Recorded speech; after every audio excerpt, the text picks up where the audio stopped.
Hey, welcome back. Stories with Dave. This is Hokey Pokey, Chapter 3. Look busy. Jesus is coming. The following year was the turn of the millennium, and while Spencer Eminette enjoyed a relatively quiet and fruitful first year of business, counting and recounting both his profits and the many aces he now had tucked up his sleeve in the form of pipe room ID portraits, the rest of Putnam County struggled together through a state of collective angst towards what at least half of them believed would be the beginning of the end of days.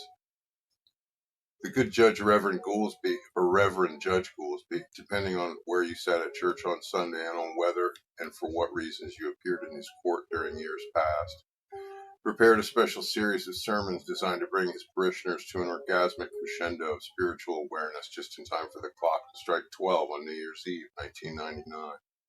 All of them addressed the central themes of sin, redemption, and reckoning, but especially reckoning. Reverend Judge Goolsby liked to talk about reckoning. You could tell because whenever he did so, he got really excited, almost happy, and his face flushed bright red. He'd spent the better part of his adult life putting people in jail for one reason or another. He was the hammer, the business end of the law, and that had suited him. Once he traded his white wig for an even whiter collar and a daze for a lectern, he had to leave all that behind. That had been no easy row for him to hoe. It had been more than 10 years since he banged the gavel wrathfully. As the millennium approached, he could almost taste the smell of all that blood dripping into the coals of hellfire, and his old addiction to power reared its ugly head in anticipation. All those unfulfilled years, all those unjudgeful years, all those years spent writhing in the throes of withdrawal, found their way into the words of his weekly message: reckoning. He stood towering above his terrified flock for a half hour each Sunday, and for another on Sunday night and Wednesday evening each. All 6'5" of him, all 320 pounds of him, and promised them, from eyes ablaze with azure fire, the dawning of a brand new age. But if you listened with the right ears, there was more Travis Bickle than John the Baptist to Reverend John Goolsby's rhetoric. He said things like, someday the Lord's going to bring a real rain to wash these streets for good. That one raised some eyebrows, not because anyone in church got the reference, but because it seemed off somehow. There weren't any streets in Putnam County, not even in town. Out here, they had roads, sometimes avenues. You had to go all the way to Nashville or Knoxville if you wanted to see an actual street. No matter. What Reverend Judge Goolsby lacked by way of narrative integrity, he more than compensated for with the overall tenor of the service, which was invariably apocalyptic. He selected hymns carefully to echo each week's particular variation on the basic themes of reckoning and damnation, but there were weekly favorites too. Altogether now, there's a better day coming. Fare thee well, when you see the lightning flashing, fare thee well, fare thee well.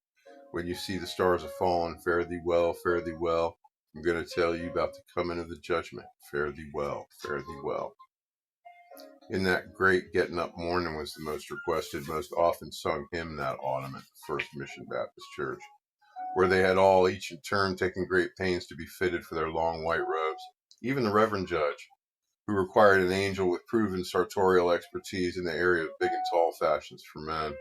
They had all accounted for their sins and had repented for the most part, anyway, give or take a misdemeanor sin or two. All that remained was to await the chariots, which were due shortly, any minute now, in fact. Down at the First Mission Baptist Church in Cokeville, they were prepared to be judged. They were prepared to be judged, but being counted was another matter entirely. You had to render unto Caesar what was due Caesar. That was common knowledge to anybody who had ever been to Sunday school, which was damn near every man, woman, and child in Putnam County.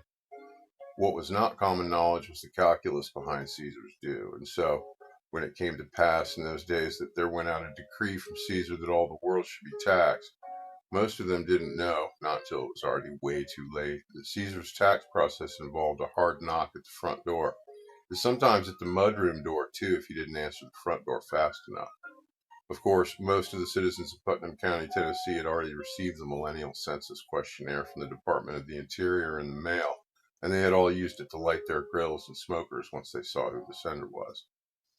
It was nobody's daggum business who lived here on April Fool's Day, or any other day for that matter. Lyle Lee Langford, a neighbor of Reverend Judge Goolsby, and a proud permanent presence in the first pew at church, seized on that particular detail with the tenacity of a yard dog, and he wouldn't turn loose of it for nothing. April Fools? Don't y'all get it? They's just rubbing our faces in it, what it is. Only a fool would answer their damn senseless questions. He called the census the senseless. And that's how they come. They want to know if you're living here on April Fool's Day. That's the idea of a funny joke, I reckon. Joke's on them, too, by God.